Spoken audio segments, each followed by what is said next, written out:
Power house of a cell is known as mitochondria. তার কারণ হচ্ছে আমরা যে খাবার খাই সেটা ডাইজেশন হওয়ার পরে যে গ্লুকোজ ফর্মেশন হয়, গ্লুকোজ যখন সেল টু সেল ট্রান্সফার হয়ে যায় সেটা তখন মাইটোকন্ড্রিয়ার সাহায্যে ব্রেকডাউন করে আমাদের এটিপি দেয়। তাই mitochondria is known as power house of a sell.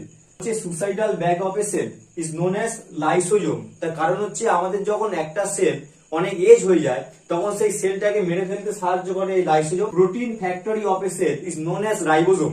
আমাদের শরীরে যেসব প্রোটিন গুলো লাগবে সেগুলো তৈরি করছে সেলের ভিতরে ribosome with the help of nucleus. Control centre of a cell, একটা সেলের ভিতরে যাবতীয় কাজ যে কন্ট্রোল করে তাকেই বলা হবে control centre of a cell. সেটা কাকে বলা হয়? নিউক্লিয়াসকে বলা হয়।